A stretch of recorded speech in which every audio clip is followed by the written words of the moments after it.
Hello my YouTube family, welcome to my YouTube channel. तो आज हम यहाँ बैठे हैं डिस्कस करने के लिए एक बहुत ही important issue which is erectile dysfunction. Erectile dysfunction के बारे में आज हम डिस्कस करेंगे। जैसा कि आप मेरे बारे में जानते हैं, I am my self Devendra Pratap Singh. I am a drugs inspector and medical devices officer. तो मैं बेसिकली वीडियोस बनाता हूँ हेल्थ रिलेटेड टॉपिक्स के ऊपर और वर्कआउट शेड्यूल और अपनी फिटनेस के लेकर। इरेक्टाइल डिस्फंक्शन बेसिकली क्या है? आपका मेल्स के लिए इरेक्टाइल डिस्फंक्शन का मतलब है आपका जो मेल सेक्स ऑर्गन है, जो पेनिस है आपका, वो आपका काम करना बंद कर दे, जो उसका पर्पस है तो वो उसका काम करना बंद कर दे। That is basically erectile dysfunction. आपका उसमें इरेक्शन होना बंद हो जाए, दैट इज इरेक्टाइल डिस्फंक्शन। आज की प्रेजेंट कंडीशन में ये बीमारी जो है बहुत ही ज्यादा कॉमन हो चुकी है। A lot of people are suffering from this. जैसा कि मैंने लास्ट आपके साथ एक स्टडी शेयर किया था कि कोविड की एक स्टडी हुई है जिसके अंदर पेशेंट्स को एनरोल करा गया और उसके कुछ कोर मॉर्बिडिटी पैरामीटर्स को देखकर उनको इवेलुएट किया गया और पाया गया कि जिनको कोविड हुआ है उनको इरेक्टाइल डिस्फंक्शन होने की शिकायत 20% तक ज्यादा है बेसिकली। तो ये जो रीजन है ये काफी सारे क्यूमुलेटिव फैक्टर्स को लेके हो सकता है। It might be because of disease और it might be because of the mental issues, because it causes certain sort of tension and anxiety kind of things. तो all are the basic might be the reasons. तो मैं इन सारे reasons को, जो भी इसके erectile dysfunction को cause करने वाले जो ब्रॉडली रीजंस है, मैं उनको अगर क्लासीफाई करूं तो पहला जो इसका सबसे बड़ा रीजन है, जो 40% इसके अंदर पार्टिसिपेट करता है, वो है वस्कुलर प्रॉब्लम्स। तो 40% जो रीजन है बेसिकली ये all associated with the vascular problems. तो ये वस्कुलर प्रॉब्लम्स बेसिकली क्या क्या होती हैं? ये जैसे कि आपका हाई बीपी हो गया, हाई कोलेस्ट्रॉल हो गया, लैक ऑफ एक्सरसाइज हो गया, आपकी स्मोकिंग हो गया। ये सारे जो फैक्टर्स हैं, ये सारे वस्कुलर कॉजेज हैं। ये सारे क्यूमुलेट होके आपको इनसे जितने भी सारे इश्यूज होते हैं, almost 40% of the peoples who are suffering from the erectile dysfunction are due to this. अब आपका बीपी ज्यादा है तो बीपी को सही करने के लिए भी बीपी के लिए दवाइयां दी जाती हैं। तो बीपी वाली जो दवाइयां हैं, दो certain medications are also cause erectile dysfunction, that I will discuss it later. तो आपको इसमें क्या ध्यान रखना है? आपको बीपी आपका ज्यादा है तो आपको कोई भी ऐसी चीज डाइट में आपको अपना ऐसा फूड खाना है जिसके अंदर सोडियम का इंटेक ज्यादा ना हो। आपको ब्लड प्रेशर आपका अपना कंट्रोल रखना है।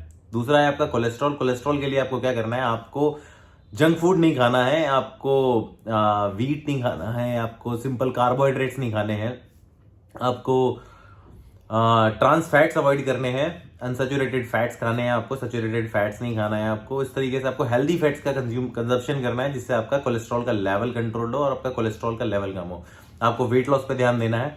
तीसरा जो रीजन है आपका लैक ऑफ एक्सरसाइज। आज के डेट में जिन लोगों को फिटनेस के ऊपर बिल्कुल भी ध्यान नहीं है, they are really very serious kind of concern. उनको थोड़ा ध्यान देना चाहिए क्योंकि fitness is one of the most prominent thing जिसकी वजह से आप अपनी वर्कआउट से आप काफी सारे प्रॉब्लम्स को डे टू डे लाइफ में आप दूर कर सकते हैं। वर्कआउट आपकी काफी सारी चीजों में हेल्प करता है। आपको फिजिकली तो फिट करता ही है, उसके बाद आपको इम्यूनिटी प्रोवाइड करता है, आपको रेजिस्टेंस देता है, बहुत सारे इन सारी चीजों को फैक्टर्स को आपसे लड़ने का आपको बेसिकली स्ट्रेंथ देता है। तो फिजिकल फिटनेस एक बहुत जरूरी पैरामीटर है। अगर आप अपने डे स्केड्यूल में 35 टू 45 मिनट्स का वर्कआउट स्केड्यूल अकॉर्डिंगली आप प्लान कर पाए, चाहे 20 मिनट सुबह, 20 मिनट शाम को, या आप आधा घंटा सुबह, आधा घंटा शाम, जो आप दे पाए बेस जरूर दें और इससे आपको बहुत ज्यादा फायदा मिलेगा। चौथा जो वस्कुलर प्रॉब्लम्स में आता है आपका smoking. Smoking is one of the major reason कि आपको that can cause you erectile dysfunction. Smoking के लिए यही है कि आप स्मोकिंग को धीरे धीरे स्लो करें और हो सके तो उसको क्विट कर दें। तो sudden stoppage of that smoking will definitely improve your erectile function and it's definitely gonna help you। तो सेकंड रीजन के ऊपर आते हैं। जो सेकंड सबसे बड़ा रीजन है इरेक्टाइल डिसफंक्शन का, वो है डायबिटीज। तो डायबिटीज बेसिकली कितना परसेंट रोल प्ले करता है इरेक्टाइल डिसफंक्शन में? Almost 30% of the patients who are suffering from the erectile dysfunction are from the diabetes. तो diabetes is one of the major reason. Diabetes में ये है कि ऑलमोस्ट जितने लोगों को डायबिटीज है उसमें से half of the population who is suffering from diabetes are having erectile dysfunction. तो it's a major portion of the people who are suffering from the erectile dysfunction just because of the diabetes. तो diabetes को हमें ध्यान रखना है। तो diabetes की control के लिए हमें बेसिकली क्या चीज है ऐसी जो करनी है? डायबिटीज जो है वो डायरेक्टली प्रोपोर्शनल है लॉन्जिटिविटी ऑफ योर ड्यूरेशन की आपको डायबिटीज कब तक है। तो डायबिटीज में आपको अपनी ब्लड शुगर का कंट्रोल करना है, बहुत ही ज्यादा जरूरी है ब्लड शुगर का कंट्रोल करना। डायबिटीज कैसे कॉज करती है इरेक्टाइल डिसफंक्शन? ये बेसिकली आपके आपके जो पीनस का पीनस टिश्यूज है और जो आपके पीनस का जो आपकी पीनस में नर्व्स हैं, जो आपकी नर्व्स, तो ये उनमें क्या कहते हैं, ब्लड फ्लो का जो सप्लाई होता है उसको रिस्ट्रिक्ट कर देती है, जिसकी वजह से आपको इरेक्शंस में प्रॉब्लम्स होती हैं। तो आपको डायबिटीज में ब्लड शुगर को आप मॉनिटरिंग रेगुलर इंटरवल पे करनी है।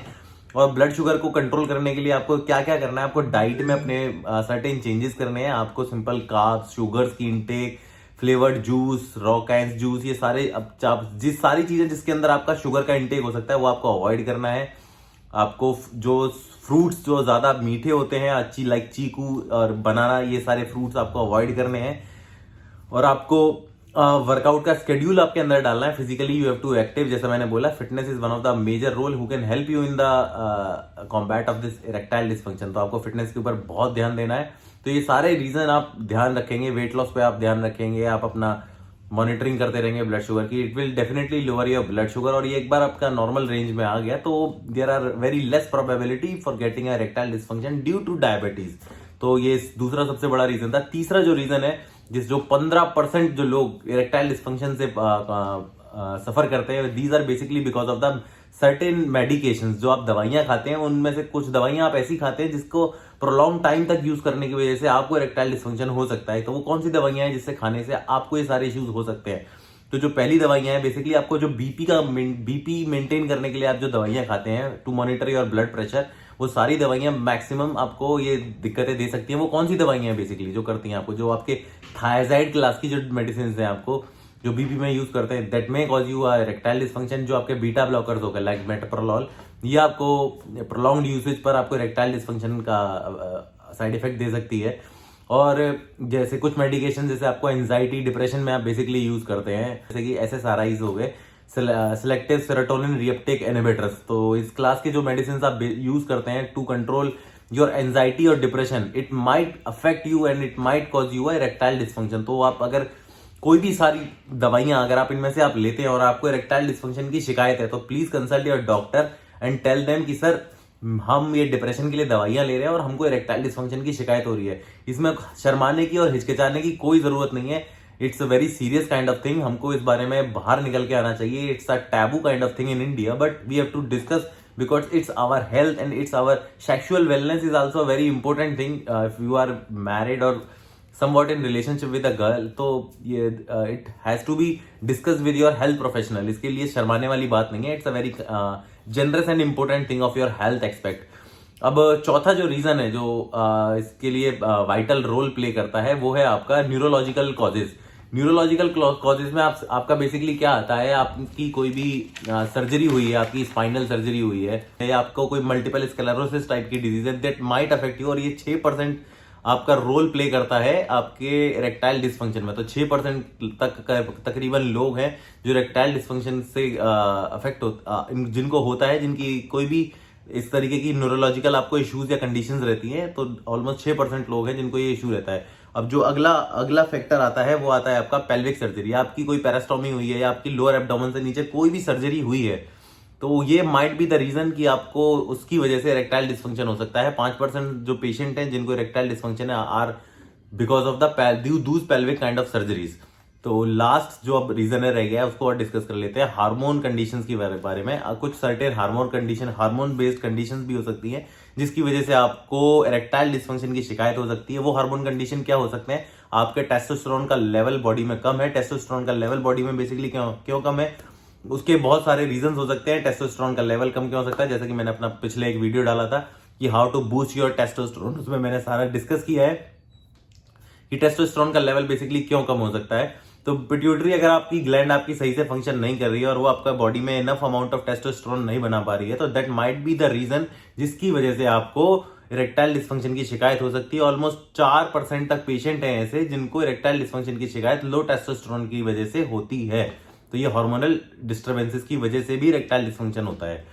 तो ये सारे कॉजेज हैं जो इरेक्टाइल डिस्फंक्शन कॉज करते हैं, और इनको ओवरकम करने के लिए जो थेरापेटिक कॉजेज हैं उनसे आप कंसल्ट करने के लिए डेफिनेटली आप अपने फिजिशियन, डॉक्टर को या जो भी हेल्थ प्रोफेशनल है उससे आप कंसल्ट करें और उससे एक एडवाइस लें। डायबिटीज और इन सब को आप कंट्रोल मॉनिटर कर सकते हैं। उसके लिए आप पूरा प्रॉपर अपना ध्यान रखें, रूटीन अपनाएं, डाइट का मेंटेन, स्केड्यूल रखें और अपना वर्कआउट करें, मेहनत करें। फिजिकल एक्टिविटी इज अ की ऑफ सक्सेस, अ की ऑफ योर लॉन्जिटिविटी। तो बेसिकली आपको हेल्थ का बहुत ध्यान रखना है।